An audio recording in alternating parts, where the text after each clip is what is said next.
do a project today involving all the different types of lines we've learned from those line videos I put on your Google Classroom. And we're going to learn the order of the rainbow. Red, orange, yellow, green, blue, indigo, violet. Or Roy G. Biv. Looks like someone's name, doesn't it? But that's a great way to remember the order of the rainbow. So let's get started. You'll need a blank sheet of paper. At home, if you have watercolor paper or thick cardstock, that would be great. If you only have copy paper, that's fine too. I'm just going to suggest that when we get to the color part of our project, you use markers instead of paints if you have copy paper, because the paints will make the paper wrinkle. On your blank paper, I love for this project to go the long ways, not wide. So this is called portrait, and this is called landscape. We're going to work in the portrait mode today, and I've already started one with all of the lines I'd like to put on there. They are in no particular order. So if you look at my friend's project, you'll see they're in a different order than mine. That's perfectly fine. I started with a zigzag at the top, and notice I'm working in Sharpie. Sharpie is a dangerous art tool. It can ruin your clothes and it can ruin furniture. So when you're working with a Sharpie, we try not to go all the way to the edge. We leave a little bit of a white zone on the edge of our paper. And if you're at home, you see I'm at the art table at school, but if you're at home, I would slip scrap paper underneath, or maybe a paper bag, something that you don't care about, to protect your furniture. My next line is a horizontal line, and it's somewhat thin. Now I'm going to create some vertical lines, and I might even make one or two of them for fun, thick and thin lines. This is going to be my spiral area. Let me show you two ways to create spirals. Starting from the inside, I work my way out, or I can work my way from the outside, almost drawing a circle, but then getting smaller and smaller, working in. Let me put one more right here. They take a little bit of practice. Maybe you have scrap paper and you could practice on scrap paper. Here's the very saddest line of all, the broken line.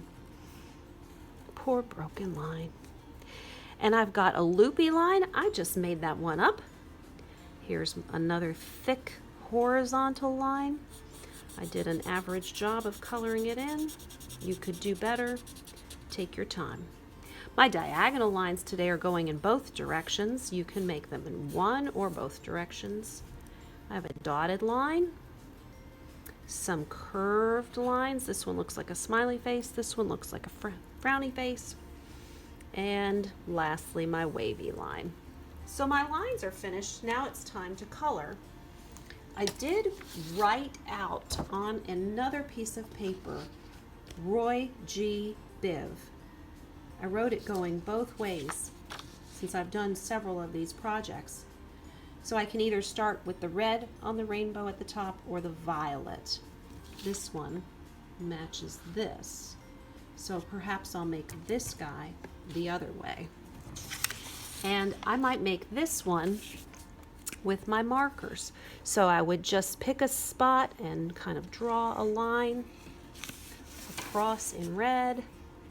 I'm turning my marker kind of sideways so that I'm using the fat part of it, and it makes coloring a lot easier. If you use the point, it's going to take you a long time to fill in. So remember, your artist's tool changes as you turn it. And I will come back to you after I have filled in all of my marked areas. Here comes the orange. Okay, I'm coming back to you, and I'd like to show you a little bit of my painting techniques. I've done red, orange, yellow, green. I'm following my guide over here that reminds me what's next, blue.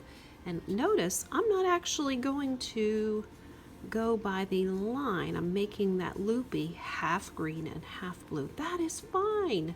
That is fine. You decide how thick and thin you want your rainbow colors to be today. When we paint with watercolor paints, we want to activate our colors before we paint. So I'm going to be using the last little bit of this blue in here. So I'm going to put a little water in there. And I'm going to be using this purple. So I'm going to drip a little bit of water in there. I'm using a large paintbrush today. It makes it much faster than a tiny paintbrush. Now, move around that blue, the indigo, excuse me. And here comes my indigo, or dark blue.